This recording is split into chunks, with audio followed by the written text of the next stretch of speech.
welcome to the Lowdown Mortgage Podcast, the show where we dive deep into the topics that directly impact the evolving originator. I'm your host, Connor Bartley. Bam! And joining me today is someone who spent the last decade and a half doing things in mortgage that most people said couldn't be done at the same time. Built a $5 million a month production business, led a team, and even served as the elected mayor of his hometown in North Carolina, all while navigating some of the hardest years of personal life with his head up and his standards high. Chet Mann, welcome to the Lowdown. Wow, thanks, Connor. Man, I'm excited and honored to be here with you. Hey, I think you might be the first mayor on the show, so I'm excited to unpack some of that and really get into everything with you, because getting to know you has been a pleasure. You clearly have a positive disposition, and I'm sure you make an impact on everyone you meet. And so I'm excited to have you on the show and introduce you to this audience. And I wanted to kind of just jump into things because you entered mortgage in 2009, which was a crazy year for mortgage. Most people will call it maybe the worst possible time. Others might debate that these days. And then you also decided to run for mayor while building your production and producing at a pretty high level. What in the world was going through your head that made both of those decisions feel like the right move at the same time? I don't know. I think I was out of my mind at that time, Connor, but I had started my second career in mortgage. And, I really felt like, I didn't know what I didn't know, but also, a lot of people were getting out, and I recognized that. I had a best friend from school, from college, that had started a successful mortgage company, and he had gone through lots of issues and trials and tribulations with loans not being bought and things like that. But one of the things that we really determined was getting in when everybody's getting out is not a bad idea. I knew it was going to be tough, and it was going to take a couple of years probably for me to get my feet really on the ground. But I did that. I didn't run for mayor until 2013, but I was very active in the community, and we were very actively trying to build this community. And so through those efforts and some committees, somehow I got voluntold, I guess, to run for mayor. And I did that in 2013. So that was how it all started. Yeah, and I loved how you sort of described to me the way you ran your campaign, where you did a listening tour, went door to door, asking people what they needed before really kind of pitching anything to them. Like, how does that approach translate to what a loan officer should be doing when they're meeting with realtors or new clients? Yeah, I'm glad you asked that. I mean, we did a listening tour where we pledged to knock on 1,000 doors to really let people tell us what they like or don't like, or what they wanted to see in their town and in our city. And it was a fresh approach because it's grassroots, and it really kind of parallels with what I think mortgage people need to be better at or do better at. Do a lot better job listening and a whole lot better job asking better questions. I think some of the issues that come up in the mortgage world, or problems with loans, can come from the fact that our LOs don't always ask better and more and deeper questions and do a better job listening to a person. So I learned a lot from the listening campaign, and people really respected that. And, 1,000 people can tell 5 people each or 10 people each, you can get elected that way. And so no one else was doing that. And it was a great exercise. Learned a lot. Yeah, that word of mouth, there's a lot of power in that. And, I think that kind of just parlays into how important a good reputation is as a professional as well. And when people say good things about you in rooms that you're not in, there's a lot of power in that. And, it's how you make them feel. And if you make people feel heard and listened to, then odds are they're gonna really like you. So, it worked out for us, and it was the right way to go about a campaign, but it's also the right way to approach a client with better questions and better listening skills. Absolutely. And so you ran a city of 35,000 people, and you ran it like a business. What was something that you learned as a mayor about like leadership, delegation, getting buy-in that you brought directly to the mortgage team that you lead today?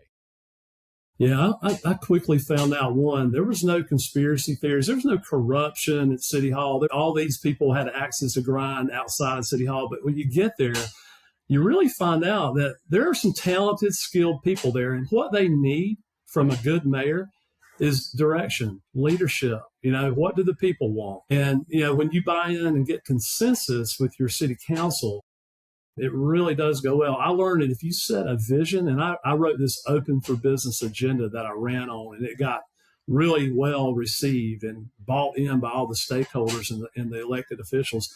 But when you set that vision and then get out of people's way, man, you can really move mountains. And we've turned a city that had been devastated by the great recession of the housing meltdown, massive layoffs. We manufacture and make a lot of products here in this community. We're about 40 miles south of Raleigh. We had to recover from that. And so the blueprint was the Open for Business agenda, and it just was so well received.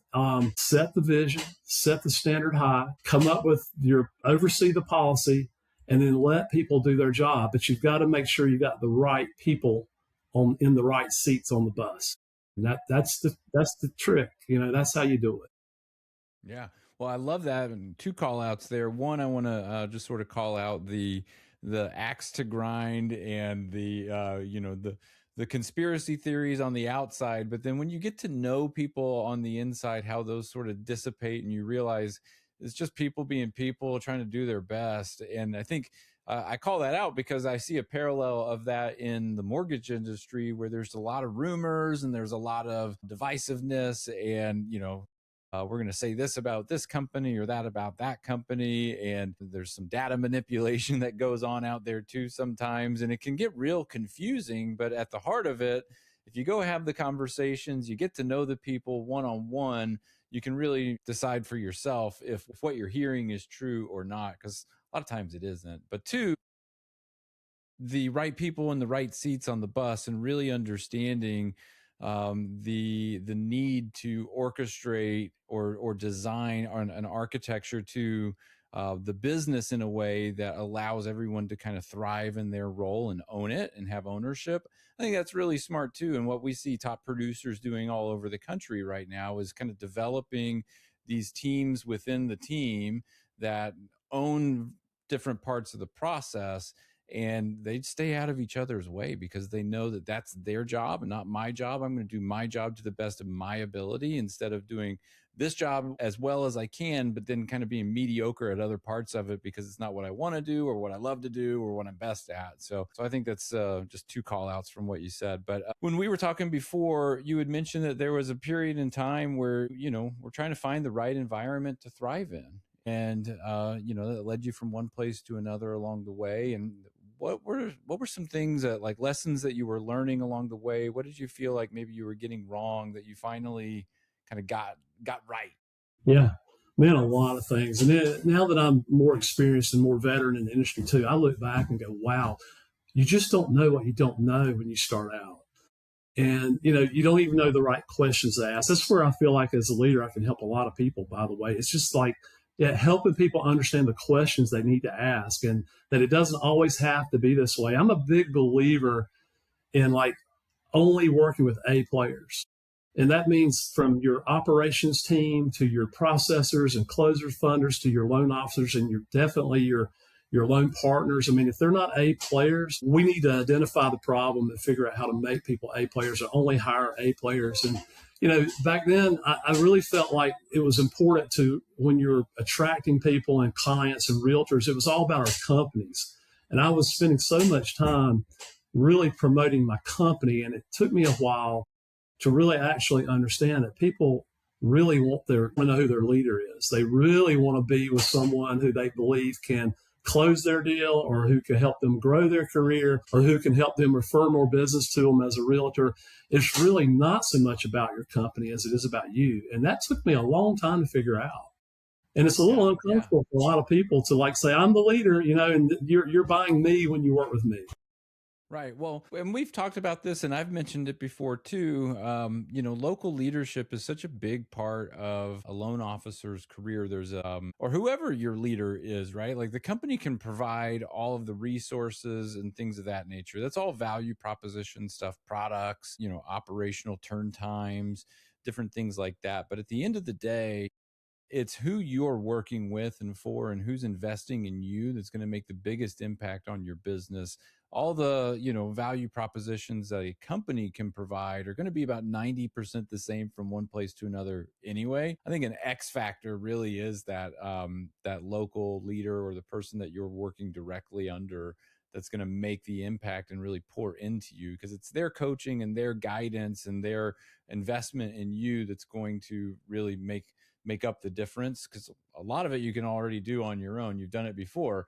And so, yeah, it took you years to kind of learn that. If you could go back and make a shift on day one and go, and start there, what would that have looked like? And how much faster do you think it would have helped you grow your team?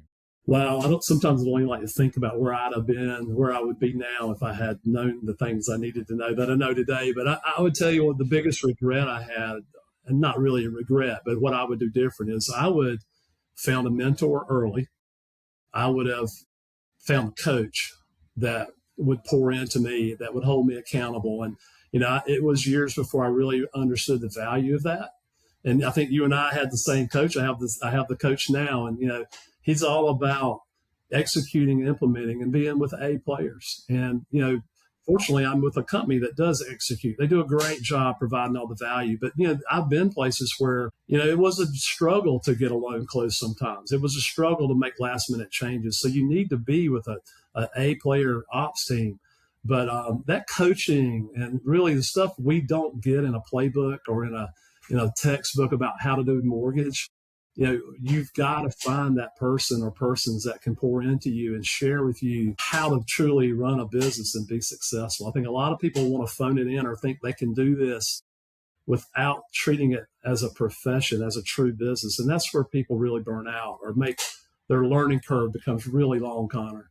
And I wish I could have shortened my learning curve had I started coaching in the first 4 or 5 years of my career. I didn't do that. Well, I think where there's, and this is just an observation, and I'd be curious your thoughts on this, but I think a lot of what you can find in the industry for free, what you can find just sort of out there, have free access to, is going to be very tactical type of advice, scripts and how to schedule your week and things like that, things that will help you essentially drive business in. So there's a lot of great coaching out there that you can access without having to get an actual coach on how to drive the business in. But then once you hit capacity, once it's there, then that's where I see the real value of coaching is, helping you get organized once the chaos is all around you, once you've had the success. Because there's a lot of great coaching on how to get from 0 to 3 loans and 3 to 6 loans a month and things like that. But then what do you do with it after that? Do you feel that there's a gap there, or what are your thoughts on that? Yeah, for sure. And, you're going to coach somebody with 3 years experience or 5 years experience different than you are with somebody with 15. You're going to coach someone that's doing 5 loans or less differently than someone that's doing 15 or more. And so, you just progress into different levels. I've always believed that, here at Guild, we have Elevate coaching, which is awesome. We have an internal coaching program, and it's great. What you really need is an accountability coach as much as anything to hold you accountable to your goals, to your standards, to your process, or help you create those. Here we believe, or I believe, that once you reach about 7 loans sustainable a month, it's time, if you haven't already, it's time to bring on a teammate, a really strong A player partner. And then as you grow your business to closer to 10 or 12 loans, it's probably time to put another top person on, another loan partner on. But you've got to be that person. And you mentioned earlier, Connor, is willing to let go. A lot of the greatest people I know in the business that do routinely 2 to 4 million a month could do 6 or 7 if they started delegating to their teammates and started focusing on the revenue things that they can do rather than like trying to hold on to every piece of the pie. If you can let go, you can grow. Why do you think people are so reluctant to let go? Because that comes up a lot when you talk to people who are producing, 7 loans a month or 30 million a year, however you want to talk about production. But like, why do people hold so tightly onto it? I think a lot of it is just a little bit of fear and insecurity. Sometimes also, I think people feel like, they're a little afraid to take the plunge into some of the things they're not good at. More business development, less tactician. Hire somebody that can push a loan through and can structure it correctly and focus on business development. I think a lot of people are uncomfortable with that. And so I think it's a combination of things that makes people not want to let go. And then some people are just type A and they don't think anyone can do it as good as they can, which is a myth. That's the number one shortcoming of most top producers with that type personality. Yeah.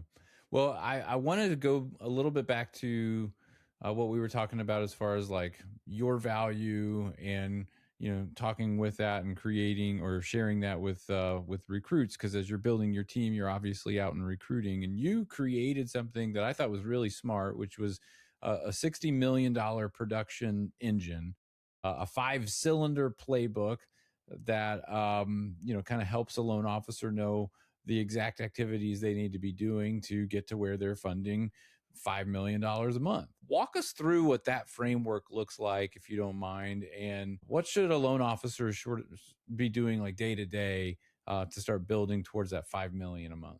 Well, that production engine, $60 million a year production engine playbook that I built that you mentioned, it's really designed to give someone like truly a guide, a blueprint, if you will, on how to do this business. So it doesn't really matter if you do 3 million a month, 4 or 5 or 2, but it's about having a standard and a process and a system. And so as I've gotten older and received coaching and gotten smarter about the business, I recognize that it has to be systems based. We can't walk in every day and just wait for the phone to ring or wonder what fire we need to put out first.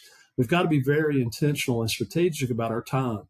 And really what we're trying to do is buy more time every day. As we grow and get older and work, the most important thing we have is time. So the $60 million production engine is really just a guide for a person who doesn't have that structure or hasn't thought about that structure to say, all right, here's what we're going to do on Monday. Number one, we're going to work on our AI and online visibility. We're going to make that a real thing and a very intentional practice, because that's where the world's going. And if you don't want to be commoditized, we better be a part of that process that's happening now. Second is that daily brand engine. What is your brand and how can you build it? Do we want to work with every realtor and every builder, or do we want to work with those that match up with our values and build our brand to that? And then, the agent acquisition thing. So every day there's a process, there's a series of steps that you and or your loan partners together need to be doing. This took me years, Connor, to realize that there's a system that works. And, I can leave for 2 weeks and that system works. And I do not have to work 50 to 60 hours a week to do 30 or $50 million a year as I thought I had to. I don't have to burn out. So how difficult was it to come to that like system? Because along the way, to commit a full day to AI and searchability and like to commit in days toward parts of the business, do you find that some people really struggle with that because they almost feel like they're robbing from Peter to pay Paul, so to speak, with their time? Meaning like, I know I should be doing this, but I also should be doing this. So I don't want to spend too much time here because I need to go do this. Like, how difficult is it to have the discipline to start setting up those structures and systems? It can be really difficult if you don't have that person above you or with you that is pouring into you and helping you achieve that. I couldn't do it on my own. I really had to find people that could show me how to do it. And I came from a past life where I was in another business and we ran a company, but it's different when you're in a financial sales role and you're trying to sell yourself and your value to others. So yeah, it's very difficult to do it without a coach or without a manager that can pour into you. For me, I'm sharing that with people now because I had to learn it the hard way. But once you understand the process and that the system can run that process, you can create a business that actually kind of runs itself. But it is really essential that you have the right players. And, our coach says you rate your players, your teammates from 1 to 10. 7 is not an answer. You cannot give a 7. They've got to be 8 or better. And if you don't have 8 or better on your team, you're probably not going to achieve the kind of system that you need that works really well every day in and out, and you can grow your business. So that's just the things that we can share, because most of the LOs I talk to at other companies, They don't have that person above them or on their team that's giving them that. They get their scorecard and they're told if they're up or down for the month and hey, you need to get this subsidy corrected, but they're not really leaning into someone to say, hey, here's how you can really grow and build your business, and I want to support you on that. And that's what I lacked for so many years. How rewarding has it been to see others kind of acclimate to this playbook and really embrace it and see the results that they've started to have?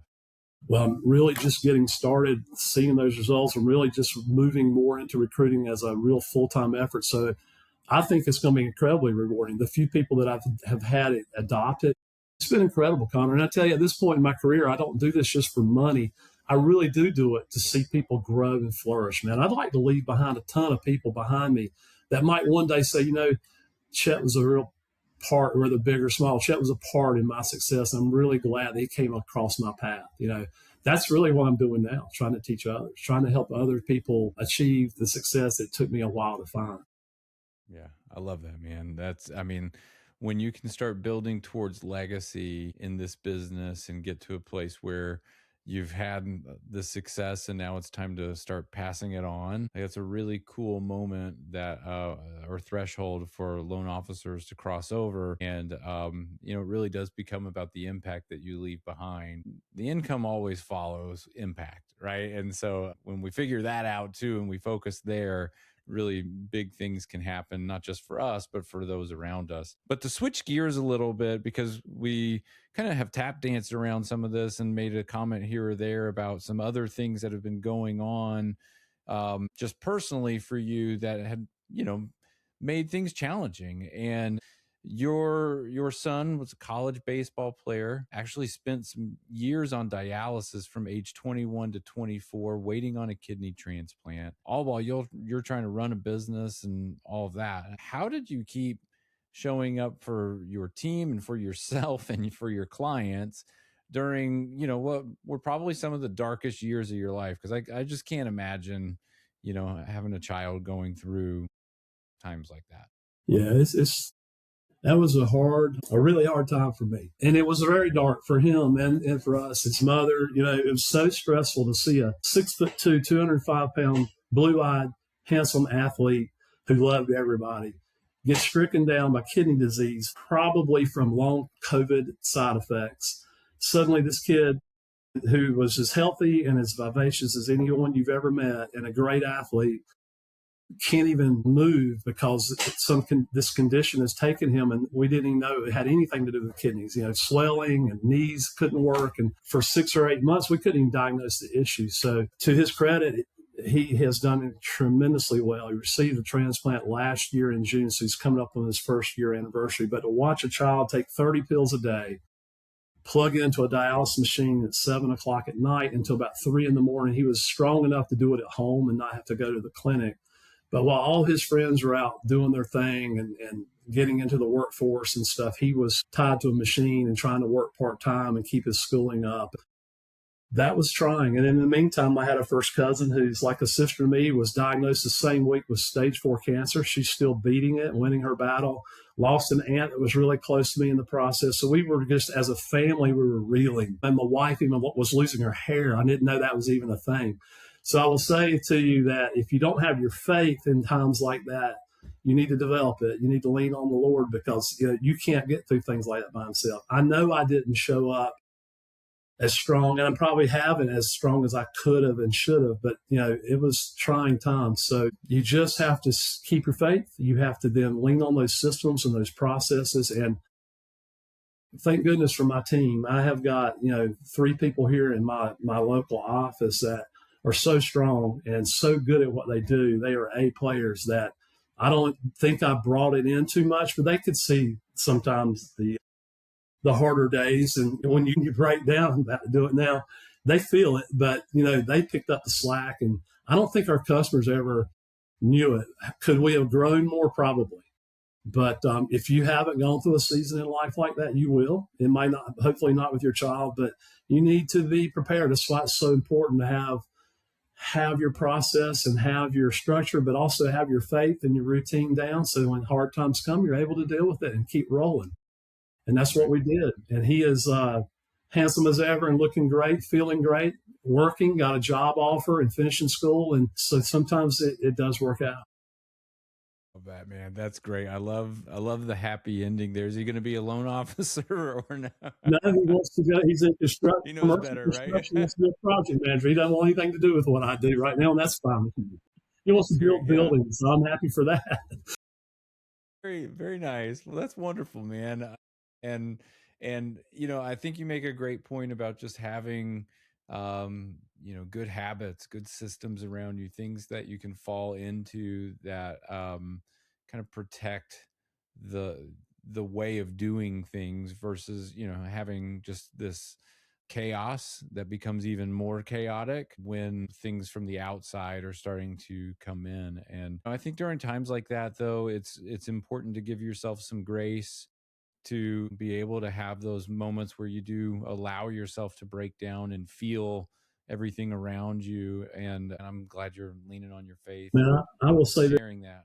I will say this to you. You have to become vulnerable, be willing to become vulnerable and open yourself up if you're going to get through those times, because you can't do something like that by yourself. And even in business, when things are like in 22, 3, and 4, and some people really struggled. I mean, if you don't get vulnerable and admit your issues and admit your weaknesses and work on them and really probably lean into your faith, it's very difficult to get through it professionally Right. or personally. I did have great support group. I had great teams. I had great family support. I had great business practices. And those things kick in when times are chaotic. So I Yeah. was blessed for What that. what do you think breaks down if that structure is missing? Like what would have been the alternative? Yeah, it's the dog chasing the tail at that point. You're just what will break down is everything becomes reactive and you can't stay proactive and you can't like continue to build and give and add value to your customer base. That's what would break down is like everything in your life becomes drama and chaos. And that did not happen for me. Although I did not produce to the level I wanted to produce, we still did well. We had some great years and we never really lost a lot of ground, but it was just because of that teamwork and that framework we had built that allowed me to go through a trying time. And I think that's Yeah. what we can teach people. And ultimately, isn't that what the $60 million engine playbook was born from? Was your sort of like rise of the phoenix moment of coming out of the tougher times and saying, I'm locking back in. I want to get to where I'm at 5 million a month, and then kind of documenting how you got there, or how was that built? Yeah, it came from a place where I was thankful to God that my son's going to live and that my family persevered through some dark times. And I decided, you know what? I don't want to quit. I don't want to give up. I don't want to give in and just be pitiful. I want to work. I want to show myself that I can still produce and be valuable and help other people. So, what am I going to do? 22 and 3 were not great years for us, anybody, for business and professional and personal for me. So, I reevaluated everything it takes and all the activities that are necessary to run a great, solid mortgage business, including structuring and building the right team to let you do it. And so I basically just sat down and did a time audit of everything I do in a daily process and pretty much commemorated that and set that to a playbook so that Monday, Tuesday, Wednesday, Thursday, and Friday, everybody, myself and my teammates, knew exactly what we need to do. And it got to be very boring, which is awesome. You want it boring. You want it to be so routine that it's almost boring because that value and that quality will always be there when you've got it dialed in and locked in. So we make our calls, we make our update calls, we make our list agent calls. We work on our branding, we work on our social media, we do all these things in a time block fashion, and it really can be done in 30 hours a week. I'm not working 50 hours a week like I used to. Man, I love that. That's a huge takeaway. And I love that you were, sort of documenting, finding where there were gaps, maybe looking at ways to organize your time differently and better. And then ultimately came up with that playbook. And no, you're 100% right. When it gets boring is when it gets exciting because, now that you can get into the mundane, I mean, that's the difference between the rec center and the professional athlete, right? Like the guy that will go to the gym and just launch 1,000 jump shots a day, that's boring, right? Like, I mean, to think of it, it's a lot of just of the same repetition over and over again. But that's also the guy that's going to be way better shooter than the guy that just shows up and starts playing with The his days of buds. winging it ended for me a long time ago. I mean, you can be the person that appreciates, values, and learns the scripts, or you can be the person that just wings every phone call and every meeting, and you get what you get. What we teach is scripting and professionalism and structure and systems, so that you're never winging it. You're delivering quality, professional value all the time. Love that. Love that. Well, hey, I want to end on this. So you said that you want your last year in the business to be your best year. You want to leave a mark. So what does Chet Mann at the finish line look like? And what would have to be true for you to feel like you made the impact that you always hoped? Wow, great question. One, I want to be healthy. I don't want to be living on a bunch of medicine. I want to be taking care of my body, myself, and my mind. And I want to have one of my best years in my last year. And I want to leave this team one day with a strong framework that they can continue to carry on. And so I guess my last day will hopefully be one of my strongest years. I'm not going to just go sit in a rocking chair and phone this in for the next 5 or 10 years. And I'm going to hopefully have developed some really quality people that embrace some of these same values that I've learned and am passing on, so that they can look back and say, wow, man, my income, my family, my goals have all been fulfilled. And I just I don't want to just rust away. Like that song goes, I'd rather burn out than rust and slowly fade away.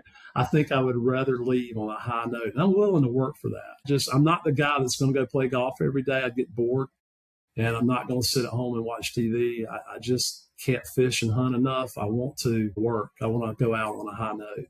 I think that's hopefully what I'll look like. Strong, healthy guy that's giving back and ready to do something different. Well, that's great. Chad, I just want to say thanks for being on the lowdown, for sharing your story here, and for letting us have an opportunity to get to know you. And I just wish you nothing but the best in the future. And, I hope that you continue to make an impact in your market and on the others that you work with. Thank you, Connor. I really appreciate you having me on. And thanks for what you're doing to support the industry. Really appreciate it. Absolutely, man. It's my pleasure. I love this. So, all Good. right. Well, I appreciate you, man.